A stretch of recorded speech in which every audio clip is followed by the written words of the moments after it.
Padre, cuando mencionaba hace unos segundos que también este documento habla no solamente de esta parte de religiosidad, sino también de algo que yo decía, que es infinitamente más grande, también una puerta, una posibilidad que se puede llevar para cambiar a una sociedad y crear una sociedad humana más justa, realmente feliz. Que bueno, pues realmente era la intención de que Jesús de Nazaret estuviera aquí, una humanidad feliz. Esto ya sé que no es nuevo, ya tiene muchos siglos, pero este enfoque, esta forma de presentarla en el siglo XXI sí puede ser nueva. Claro, mira, te voy a dar unos detalles. Por ejemplo, ¿sabes lo que dice el Papa?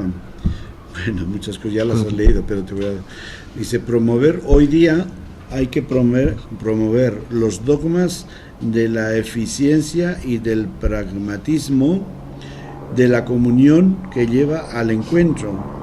O sea, al Papa ya no le interesan los dogmas doctrinales, sino los dogmas prácticos. Es decir, los dogmas que nos interesan es que el Evangelio llegue toque la vida del cristiano. Así como dicen los economistas, ¿cómo sabemos que la economía de México está mejorando? Y dice, pues hay que ver el bolsillo del consumidor mexicano, ¿verdad? Y hoy veía una news en internet que decía que el PIB no ha aumentado mucho en este año, el PIB de México, ¿verdad? Bueno, pues también eso, entonces esto obviamente que entra dentro de esa dimensión humana, porque también, por ejemplo, después dice, en esta conversión pastoral, una de las prioridades es la misericordia. Es decir, que la Iglesia se haga, como dice después, una madre de corazón abierto, y la casa paterna, donde hay lugar para todos, que quiere ser servidora, humilde, misionera, capaz de diálogo, en salida hacia las periferias, dejando de ser autorreferencial.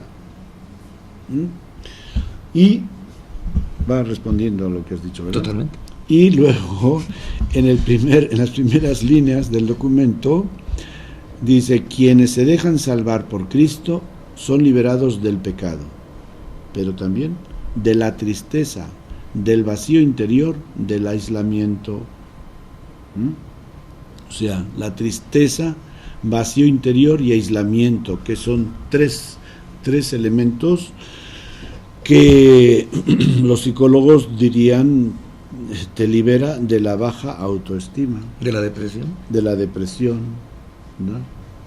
Entonces, esto toca las fibras más humanas de la persona. No es solamente una liberación del pecado, no se queda en liberación del pecado, sino liberarte de las consecuencias del pecado, de las consecuencias humanas del pecado, no un pecado que te haga posible el ir al cielo, sino un pecado que te haga liberarte de un pecado que te haga posible vivir aquí felizmente.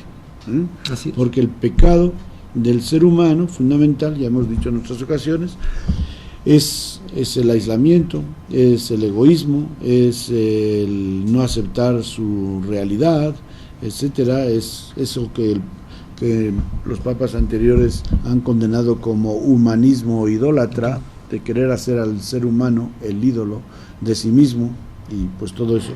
Entonces, por ahí, ciertamente que la Iglesia hoy, a través de este documento, está poniendo bien claro cómo la labor evangelizadora pues va a tocar las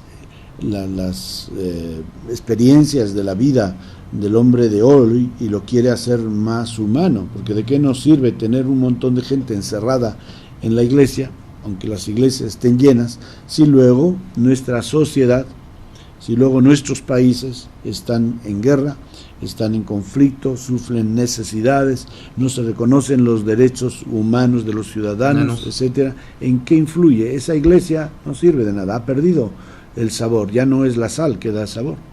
¿no? Y entonces eso es lo que tenemos que despertar a esa realidad y ver cómo hacemos frente a todos estos callejones sin salida en los que se está metiendo el mundo. Y entonces la Iglesia tiene vocación de ser precursora, ¿no?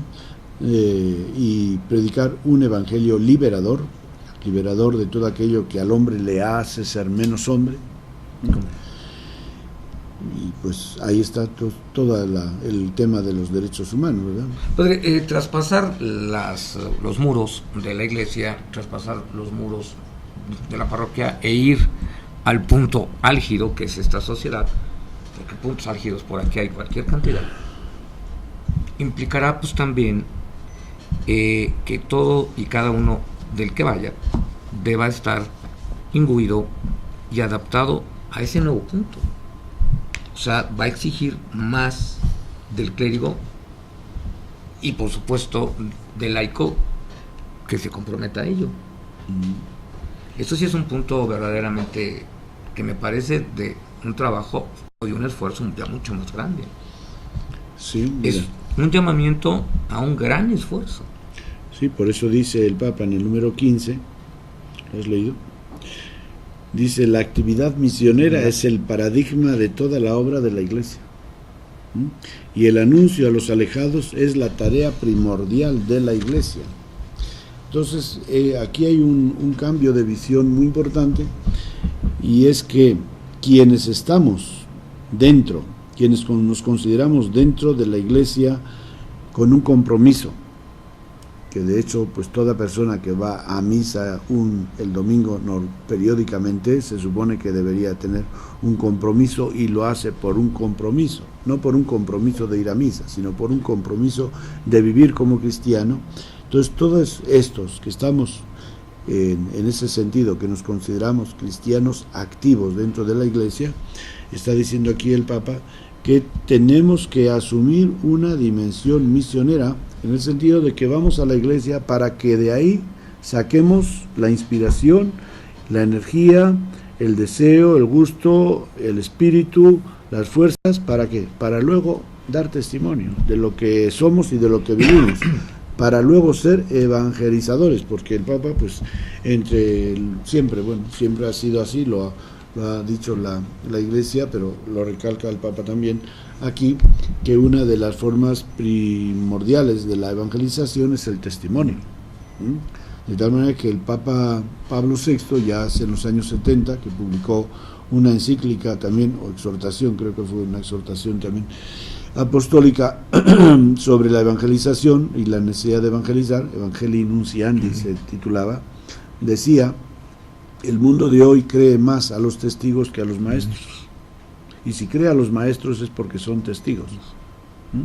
Entonces, todo esa es una constante que la Iglesia la ha tenido presente.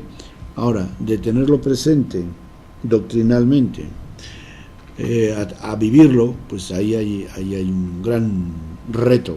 Hay un gran reto, y en este reto pues hace falta que los laicos y los clérigos todos y los religiosos tenemos conciencia de que lo que se espera de nosotros ante todo es un testimonio de vida cristiana. Padre, aquí viene entonces un cuestionamiento que es muy humano, ya sé que está muy mal, pero que es muy humano. Gran parte de lo que impide al clérigo, al laico, al religioso, entrar en otras partes de la sociedad y dar este testimonio, sinceramente son sus propios prejuicios. ¿Cómo romperá sus prejuicios para entrar en esta labor? Yo tengo un prejuicio de tal clase social, de tal grupo humano, de tal, y no nada más, yo, todos. Como esto es un esfuerzo de autoconciencia muy grande, eso es muy lógico, pero ¿cómo hacerlo? Sí, todo eso lo explica el Papa en el capítulo 2 Por eso es que lo pregunto. De la encíclica, y nos habla de los desafíos que nos presenta la evangelización. Por ejemplo, ellos menciona la secularización, que quiere reducir la fe y la Iglesia al ámbito de lo privado, mientras la Iglesia siente la necesidad de salir, nos encontramos con una cultura secularizada o secularizante, que quiere decir, por ejemplo, mucha gente entiende la separación entre Iglesia y Estado, la entiende como que la Iglesia dentro de la Iglesia y todo lo demás es del Estado, ¿verdad? Y pues eso no es el término de la separación de Iglesia y Estado, sino que la Iglesia se preocupa de los intereses espirituales o de los intereses humanos bajo un enfoque espiritual, y el Estado se interesa o se preocupa de los intereses y necesidades humanas bajo un punto de vista sociopolítico, ¿verdad? Social sobre todo. Entonces, este es un prejuicio que muchos cristianos tienen, ¿verdad? También que piensan, bueno, yo voy a la iglesia, hago mis oraciones, voy a misa, etcétera, y ya. Yo después en mi vida hago lo que, ¿no? Y vivo mi cristianismo a mi manera. Esa frase la hemos escuchado en distintos ambientes, ser cristiano a mi manera, ¿verdad? Es como si hubiese, está bien. Pues no. Vamos a condicionarnos a Dios, ¿no? Para que sea como yo. Eso es lo que pues hoy día es un desafío, ¿verdad? De ver que el cristianismo, para empezar, no es algo que lo podemos relegar a un lugar, ¿no? Sino que el cristianismo es una forma de vida, y ahí donde yo viva como cristiano, voy a ser cristiano. Si soy sacerdote, o si soy político, si soy abogado, si soy carpintero, etcétera, en esa forma, todo eso lo voy a vivir como cristiano, donde quiera que yo vaya. Si voy al cine, si voy a casa, si voy a trabajar, etcétera. Entonces no podemos separar y relegar la fe a un ámbito religioso, sino que es parte de la vida de la persona, ¿verdad? Lo que pasa es que eso también ese es un gran reto. Hacer evolucionar. El reto es que el ser humano evolucione. Bueno, ser cristiano ser humano y ser o seguir las enseñanzas de Jesús, pero nos hacen evolucionar espiritual, humana y mentalmente de una manera drástica, excepcional. Claro. Entonces, si es eso el evolucionar, padre, regresamos en un minuto. Bueno.